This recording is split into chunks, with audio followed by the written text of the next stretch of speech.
안녕하세요. 뉴스타 성형외과 원장 하성욱입니다. 비주는 이 코 기둥 부분을 비주라고 얘기하고요. 콧볼은 이제 옆에 양쪽 콧날개 부분을 콧볼이라고 얘기하죠.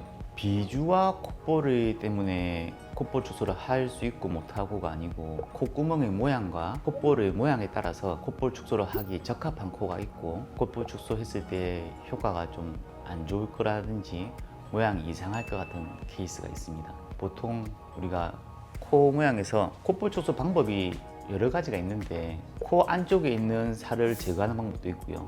콧볼의 옆측, 외측 부분을 절개해서 줄이는 방법도 있습니다.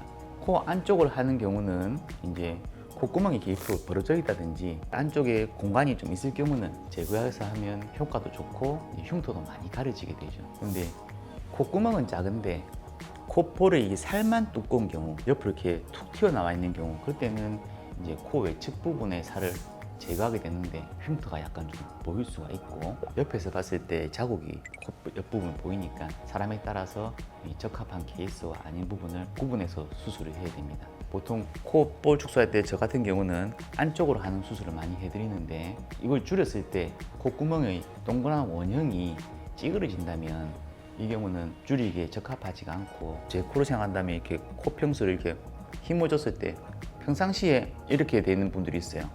이제 그런 분들은 줄이게 되면 이런 코가 평상시에 계속 이러고 다니는 코가 줄었을 때 좀 줄어드니까 훨씬 미용적으로 만족스러운 부분이 나올 수가 있습니다.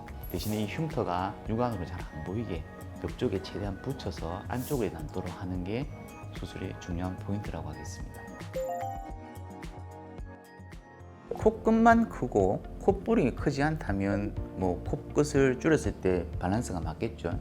특히 옆에 콧볼이 되게 넓고 옆에 살이 많은데 코끝을 뾰족하게 모으게 되면 밑에는 너무 큰데 위만 작으니까 되게 어색한 코 모양이 나오게 되는 거죠. 코끝을 줄인다고 해서 무조건 작게 줄인다고 다 좋은 게 아니라 전체적인 코 밸런스에 맞춰서 줄이는 것이 좋은 결과가 있을 수 있습니다. 그렇지는 않습니다. 콧볼 축소를 보통 수술할 때 같이 하는 부분도 있고 따로 하시는 것도 있는데 콧볼을 먼저 하고 코끝을 세웠다고 일자 모양이 된다면 코 성형 자체가 잘못되지 않았나 생각이 되고요. 콧구멍의 모양이 보통 우리는 이렇게 달걀식으로 이렇게 위로 살짝 서 있는 모양이 하는데 코끝이 낮고 퍼진 분들 보면 달걀이 옆으로 누워 있는 듯한 모양이 있는 분들이 있으세요. 그러면 이제 코끝을 세워주면 달걀 모양이 이렇게 서는 거죠. 어느 정도 이쁘게 좀 서 있어야 되는데 이게 일자로 이렇게 뾰족하게 서 있다면 이거는 수술이 너무 과하게 보통 수술할 때 같이 하시기를 가장 많이 권해드리고 만약에 콧볼 축소를 좀 망설여진다면 코 성형을 먼저 한 후에 이후의 모양을 보고 조금 아쉬울 경우에 콧볼을 조금 줄여볼 수 있는 방법도 괜찮을 것 같습니다.